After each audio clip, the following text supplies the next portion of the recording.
Bonjour. Alors, bienvenue dans ce nouvel épisode. Ça faisait un petit moment que j'avais pas fait de podcast.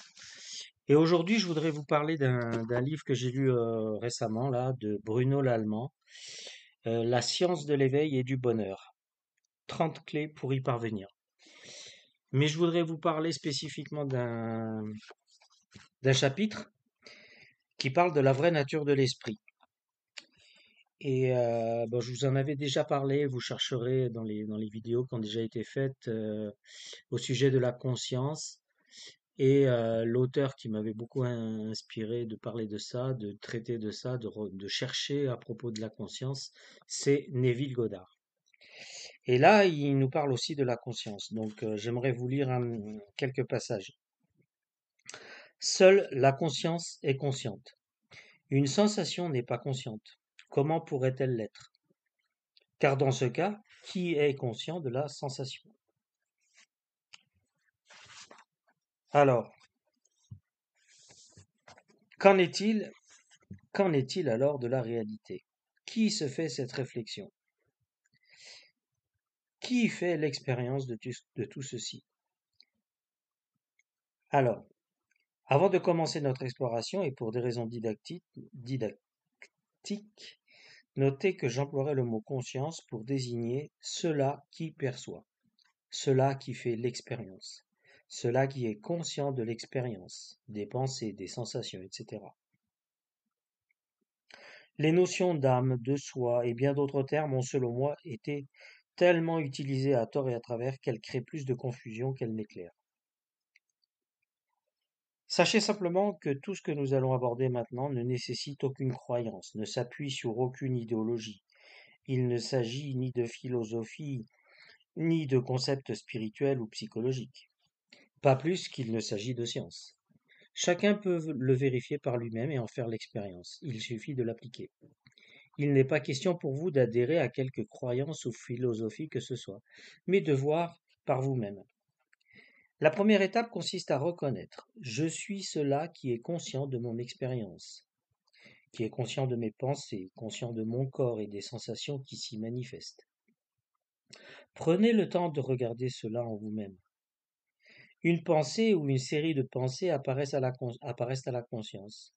Lorsque cette pensée ou cette série de pensées était présente, vous pouviez en être conscient, mais lorsque la pensée disparaît, vous n'avez pas le sentiment que ce qui est conscient de cette pensée disparaît avec elle. Vous demeurez à l'arrière, conscient de la pensée ou de la perception suivante. Ce qui veut dire que ce que vous êtes essentiellement n'est pas fait de pensée. Ce que vous êtes fondamentalement est cela qui est conscient de vos pensées. Prenons maintenant cette approche sous un angle différent pour renforcer notre compréhension. Posez-vous cette question. La conscience, ou cela qui est conscient de l'expérience, est-elle différente selon que vous avez beaucoup de pensées, moins de pensées ou pas de pensées du tout? Il nous arrive tous de vivre ces instants où le mental se tait, soit lors d'un calme mental très profond, soit lorsque ce dernier est abasourdi par une expérience inattendue.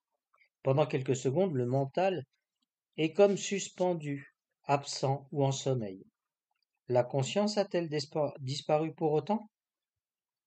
Vous continuez à être conscient de l'expérience que vous vivez, peu importe que des pensées soient présentes ou non, que vous ayez des sensations ou pas.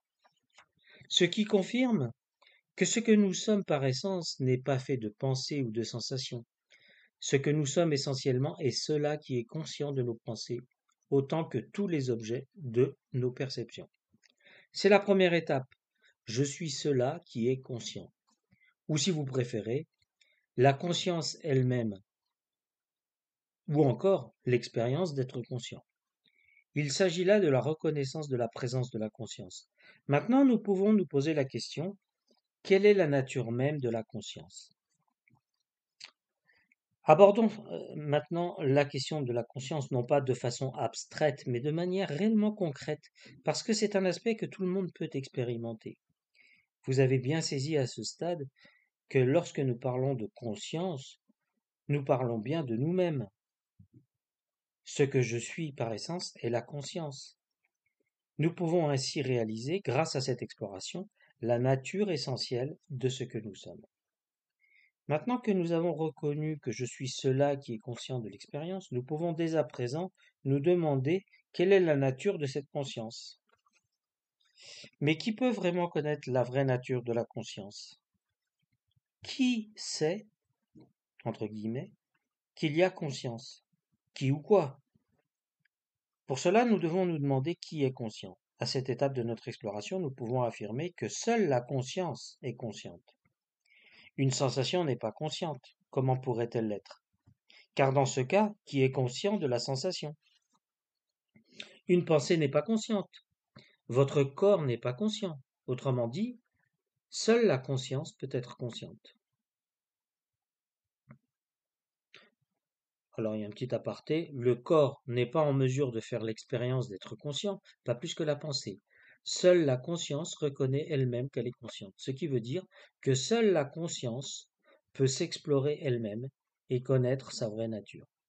Mais comment procéder?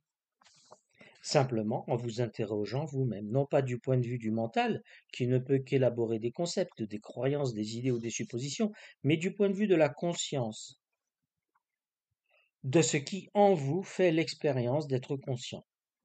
En mettant vos concepts de côté, en étant ainsi aussi nu que possible de toute idée sur le sujet. Autrement dit, en vous mettant dans la position d'un enfant qui découvre le monde pour la première fois, demandez-vous, quelle expérience ai-je de moi-même en tant que conscience?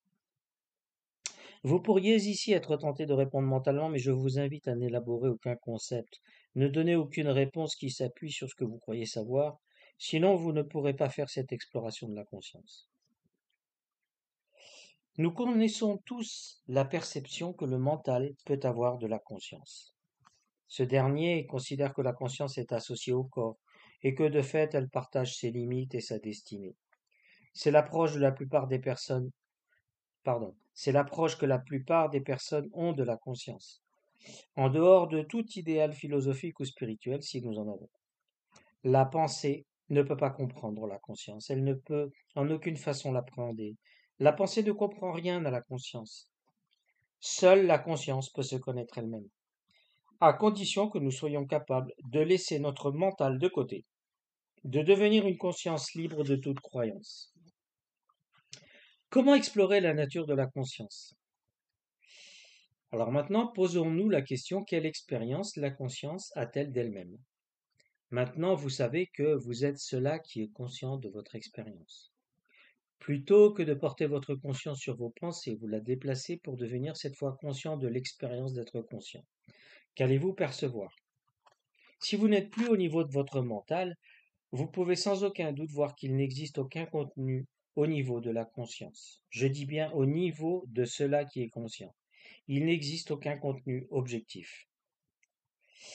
Petite note importante, à ce stade, celles et ceux qui abordent cette leçon d'un point de vue intellectuel ne comprennent sans doute rien de ce qui se dit maintenant, parce que vous demeurez au niveau des mots et non de l'expérience.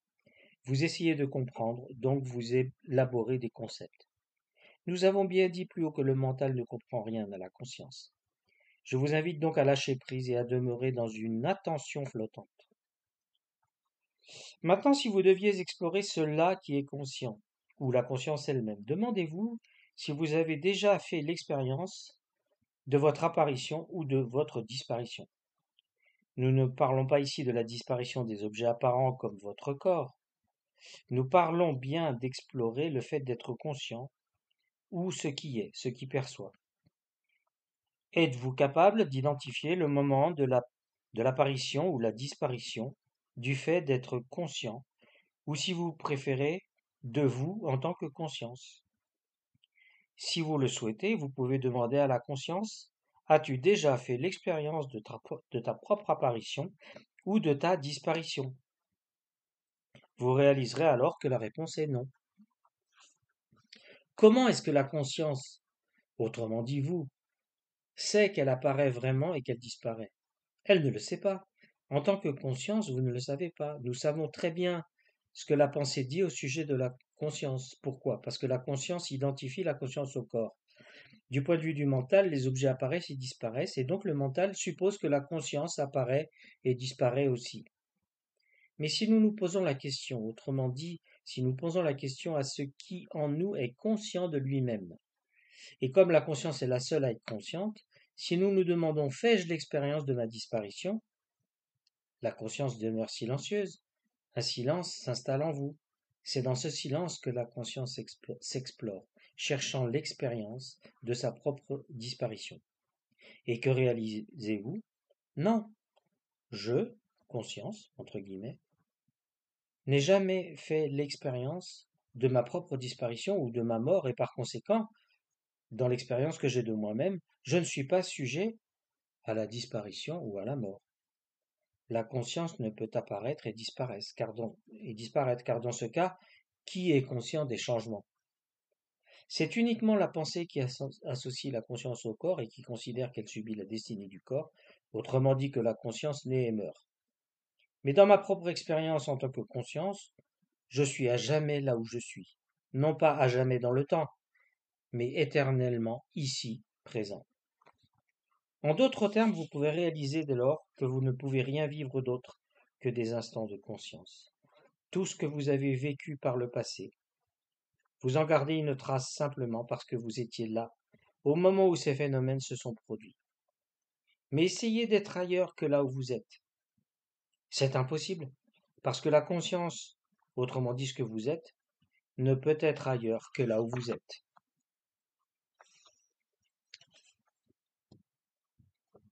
Grâce à votre pratique depuis le début, vous êtes suffisamment entraîné pour parvenir à cette présence vis-à-vis de vous-même.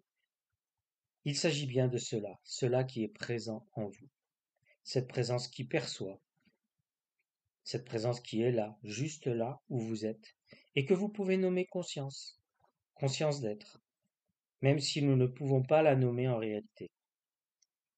Alors pouvez-vous percevoir le moment précis où cette présence, cette conscience apparaît et disparaît? Ne pensez pas, observez en vous-même pour trouver ce moment s'il y en a un.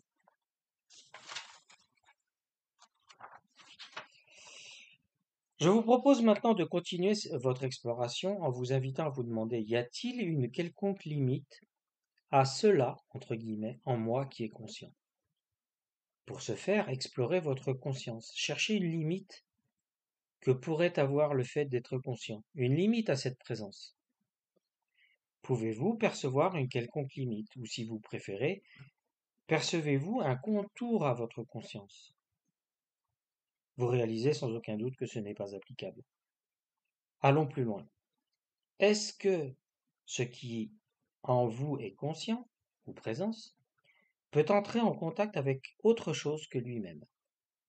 Essayez de vous mettre en contact avec quoi que ce soit qui pourrait se trouver en dehors de la conscience. Si vous le souhaitez, projetez-vous où vous le désirez, dans un souvenir ou dans une imagerie que vous créez de toutes pièces. Imaginez-vous, par exemple, dans un personnage que vous aimeriez incarner, un artiste, un scientifique, un explorateur, peu importe. Laissez libre cours à votre imagination, partez en rêve et posez-vous en même temps la question, est-il possible d'entrer en contact avec une réalité qui serait en dehors de moi, c'est-à-dire en dehors de la conscience? Prenez le temps d'observer. Est-ce vous, en tant que conscience ou présence? Parvenez-vous à vous mettre en contact avec quoi que ce soit qui serait en dehors de vous? N'intervenez pas mentalement une fois la question posée, observez. Vous n'y parvenez pas, n'est-ce pas? Comment en effet pourriez-vous être en contact avec quoi que ce soit qui se trouverait en dehors de la conscience? Ce n'est pas réalisable. Pourquoi? Si vous avez bien intégré la leçon sur la vacuité, autrement dit sur le fait que les phénomènes sont intrinsèquement vides d'existence propre, qu'ils ne possèdent pas de réalité solide ou immuable, que peut-il alors y avoir en dehors de la conscience? C'est impossible. Comment quoi que ce soit pourrait-il exister en dehors de la conscience? C'est notre vision dualiste qui nous laisse croire qu'il existe un extérieur et un intérieur. Cette approche matérialiste de la réalité où les phénomènes sont perçus comme étant séparés. La matière dans ce contexte est considérée comme existante à l'extérieur de la conscience. Pourtant, Plus vous explorez la réalité, plus vous sortez de cette perception ordinaire ou relative de la réalité, plus cette dernière vous paraît inaccessible sous cet angle. Comme lorsque vous explorez un nuage.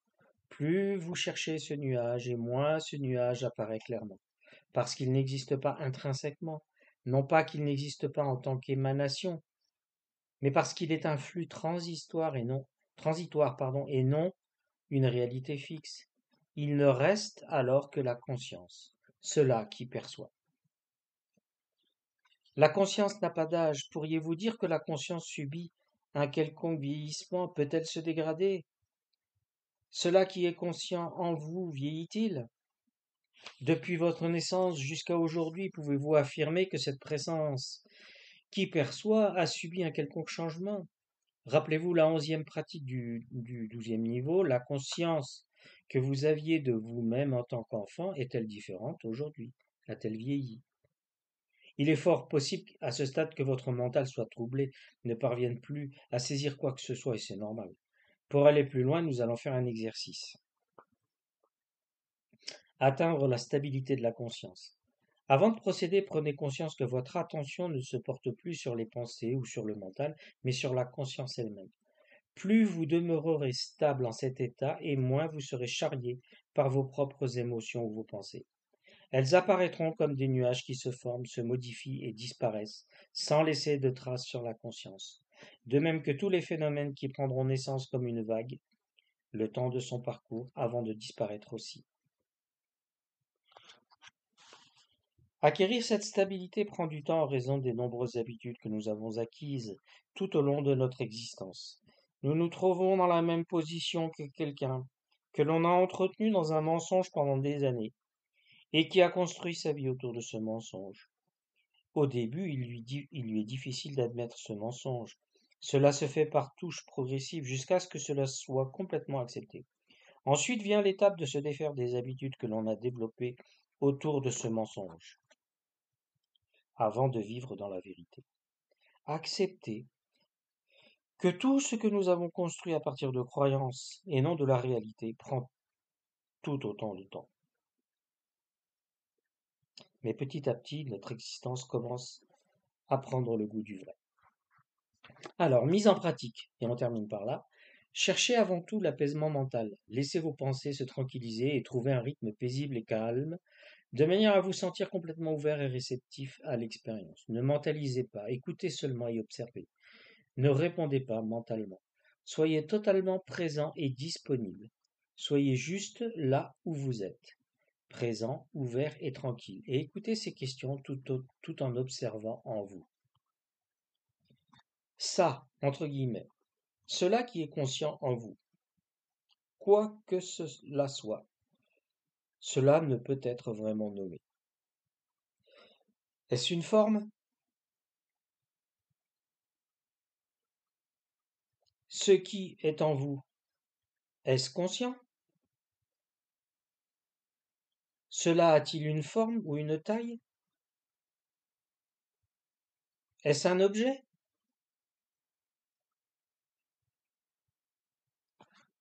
Avez-vous besoin de votre imagination pour que cette conscience existe? Votre conscience existe-t-elle parce que vous l'imaginez? Avez-vous besoin d'imaginer cela qui est conscient en vous? Ou encore autrement, êtes-vous en train de l'imaginer? Prenez le temps ici pour explorer votre conscience. Demeurez tranquille et paisible, sans attente ni désir, pas même celui de comprendre. Une autre question pour poursuivre. Est-ce que cela a besoin de votre croyance pour exister? Autrement dit, avez-vous besoin de croire pour être conscient? Ou encore, avez-vous besoin de la créer pour qu'elle existe? Observez simplement. Ça, cela qui est conscient en vous, et quoi que cela puisse être. Est-ce une humeur? Non, ce n'est pas une humeur, n'est-ce pas? Ou une attitude? Est-ce que cela peut tomber malade? Peut-il déprimer? Être agité? N'intervenez pas mentalement, soyez juste là.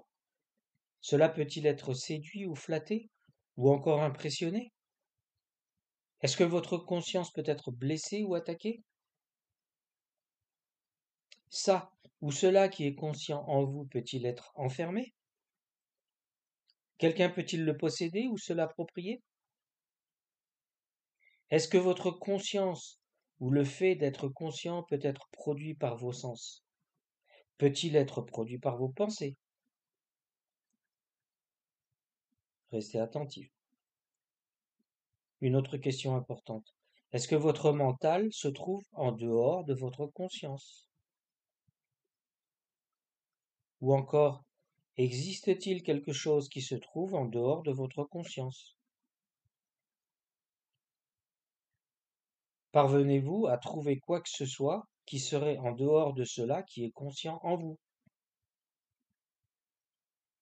A-t-il un début ou une fin? Et si oui, où cela commence-t-il alors? Y a-t-il quelque limite à cela qui est conscient en vous? Existe-t-il une limite au-delà de laquelle cela ne serait plus? Est-ce que cela peut s'estomper? Cela peut-il être présent, plus présent aujourd'hui et moins demain? Cela a-t-il besoin de votre croyance pour exister? Cela existe-t-il grâce à votre croyance? Non, n'est-ce pas? Maintenant une autre question. Est-ce que cela est né? Cela a-t-il pris naissance? Est-ce que cela qui est en vous est conscient? Peut-il mourir? Là, maintenant que vous êtes conscient de vous-même, pouvez-vous dire où se trouve votre conscience? Où se trouve-t-elle en ce moment? Et où se trouvera-t-elle tout à l'heure, ou demain, ou dans l'avenir? Où se trouvait-elle avant? Dans ce cas, à quelle distance se trouve-t-elle de vous? Peut-elle être ailleurs qu'ici? Avez-vous donc besoin de vous déplacer pour la découvrir? Mettez de côté vos habitudes et écoutez encore. Est-ce que cela vous appartient? Est-ce propre à vous? Est-ce personnel? Pouvez-vous le rejeter? Pouvez-vous l'oublier? Le faire disparaître? Observez, demeurez présent pendant que vous entendez toutes ces questions.